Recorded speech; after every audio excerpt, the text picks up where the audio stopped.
राजस्थान में 7 सीटों पर उपचुनाव होना है। 13 नवंबर को इसके लिए मतदान होगा। चुनाव प्रचार थम चुका है। अब सबसे ज्यादा हॉट सीट माने जाने वाली किस विधानसभा सीट की बात करें तो यहाँ पर त्रिकोणीय मुकाबला देखने को मिल रहा है। यहाँ पर भाजपा कांग्रेस के अलावा राष्ट्रीय लोकतांत्रिक पार्टी के सुप्रीमो हनुमान बेनीवाल ने भी अपना कैंडिडेट उतारा है। ऐसे में मुकाबला त्रिकोणीय हो गया। तीनों ही जो पार्टियां हैं उन्होंने जाट कैंडिडेट को उतारा है। अगर बात करें पहले भाजपा की तो भाजपा ने रेवत रामडागा को चुनावी मैदान में उतारा है। वहीं कांग्रेस ने नया दांव खेलते हुए एक महिला कैंडिडेट को चुनावी मैदान में उतारा है। रतन चौधरी पेशे से डॉक्टर रह चुकी है, रिटायर्ड है, पहली बार चुनाव लड़ रही है। चुनाव लड़ने का अनुभव नहीं है पर पति को जरूर चुनाव लड़ने का अनुभव है। ऐसे में एक राष्ट्रीय पार्टी से आना और चुनाव लड़ना नई बात नहीं है, मजबूत कैंडिडेट के रूप में उभर कर आई है। इसके साथ ही बात करें राष्ट्रीय लोकतांत्रिक पार्टी की तो यहाँ पर हनुमान बेनीवाल ने अपनी पत्नी कनिका बेनीवाल को चुनावी मैदान में उतारा है। कनिका बेनीवाल को भी चुनाव लड़ने का अनुभव नहीं है, वह भी पहली बार चुनाव लड़ रही है, लेकिन टक्कर बराबर की मानी जा रही है। इस सीट के इतिहास की बात करें तो 2008 के परिसीमन के बाद से ही हनुमान बेनीवाल यहाँ पर सत्ता जमाए हुए हैं। 2008 में हनुमान बेनीवाल ने भाजपा से चुनाव लड़ा था और 26,000 से ज्यादा वोटों से जीत हासिल की थी। इसके बाद में 2013 के चुनाव की बात करें तो उस समय भाजपा का दामन छूट चुका था।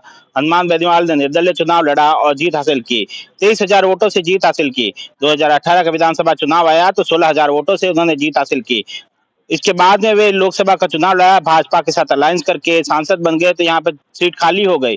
2019 में अपने भाई नारायण बेनीवाल को चुनावी मैदान में उतारा राष्ट्रीय लोकतांत्रिक पार्टी, जब तक उन्होंने राष्ट्रीय लोकतांत्रिक पार्टी बना ली थी, और नारायण बेनीवाल ने यहाँ पर 4,000 वोटों से जीत हासिल की।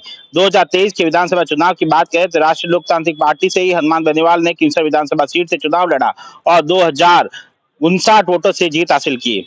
उस समय भी उनके सामने रेवत रामडांगा थे जो दूसरे स्थान पर आए थे। वही कांग्रेस के प्रत्याशी तेजपाल मिर्जा तीसरे स्थान पर रहे थे। अब फिर से रेवत रामडांगा चुनावी मैदान में है बाई इलेक्शन में। वहीं कनिका बेनीवाल हनुमान बेनीवाल की पत्नी चुनावी मैदान में है और कांग्रेस ने इस बार फिर से कैंडिडेट चेंज किया है। डॉक्टर रतन चौधरी को चुनावी मैदान में उतारा है।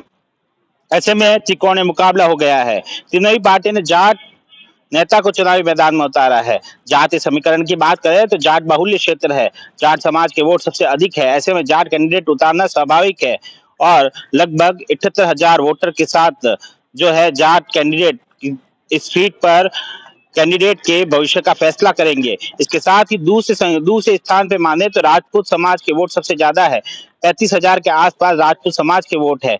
ऐसे ही मेघवाल समाज के वोट 30,000 से ज्यादा है। इसके बाद में मुस्लिम, ओबीसी वर्ग, एसटी दलित समाज की जो जातियां हैं उनके वोटर्स है जो इस पूरे चुनाव में निर्णायक भूमिका निभाएंगे। पूरे अगर विधानसभा के वोटरों की संख्या की बात करें तो लगभग 2,86,000 जो है वोटर की संख्या है, मतदाता है जो मतदान करेंगे। इसके साथ ही महिला और पुरुष के मतदाताओं में 1% का ही लगभग अंतर है। इसके साथ ही बात करें अगर लिंगानुपात की तो पुरुष और महिला का लिंगानुपात इस सीट पर लगभग बराबर ही है। 287 बूथ बनाए गए हैं। 13 नवंबर को इस सीट पर चुनाव मतदान होगा और मतदाता भविष्य का फैसला करेंगे। वोटिंग प्रतिशत के अनुसार भी इस पर आंकलन किया जाएगा कि इस सीट पर कौन बाजी मारेगा। अभी हालांकि इस सीट पर त्रिकोणीय मुकाबला देखने को मिल रहा है और तीनों कैंडिडेट मजबूत दिखाई दे रहे हैं। रेवत रामडांगा की बात करें तो रेवत रामडांगा कभी हनुमान बेनीवाल के साथी हुआ करते थे। 2008, 2013, 2018 और 2019 के बाई इलेक्शन हो, जहां तक रेवत रामडांगा ने हनुमान बेनीवाल का साथ निभाया था, लेकिन कोई नाराजगी हुई तो भाजपा में शामिल हुए। अब 2023 के विधानसभा चुनाव में उन्होंने हनुमान बेनीवाल के सामने चुनाव लड़ा। ऐसे में उन्होंने हनुमान बेनीवाल को कड़ी टक्कर दी। सिर्फ 2,000 वोट से ही वे जीत हासिल कर पाए। कहां 2008 में 26,000 से ज्यादा वोटों से जीतने वाले हनुमान बेनीवाल को 2023 तक 2,000 वोटों का गैप ही रहा। ऐसे में कड़ा मुकाबला देखने को मिल सकता है। बाई इलेक्शन हनुमान बेनीवाल खुद चुनाव नहीं लड़ रहे, उनकी पत्नी चुनावी मैदान में है। ऐसे में रेवत रामडांगा मजबूत दिखाई देते हैं। रेवत रामडांगा खुद जो है खिमसर से ही आते हैं। ऐसे में उनकी जो जान पहचान है और रणनीतिकार भी रहे हनुमान बेनीवाल के, ऐसे में उनकी इस क्षेत्र में अच्छी पकड़ है। ऐसे में रेवत रामडांगा भी मजबूती से सामने आए हैं।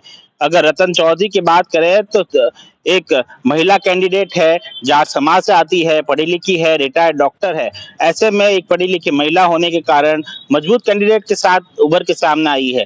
इसके साथ ही बात करें अगर हनुमान बेनीवाल का इस सीट पर सिक्का चलता है, लगातार जीतते आए हैं, वर्चस्व माना जाता है, हर मुद्दे पर प्रमुखता से रखते हैं, अपने क्षेत्र के लोगों के लिए हमेशा खड़े रहते हैं। ऐसे में हनुमान बेनीवाल भी यहाँ पर मजबूत दिखाई देते हैं। अब देखना होगा इस त्रिकोणीय मुकाबले में कौन बाजी मारता है। सुमित देवड़ा, TV9, नागौर।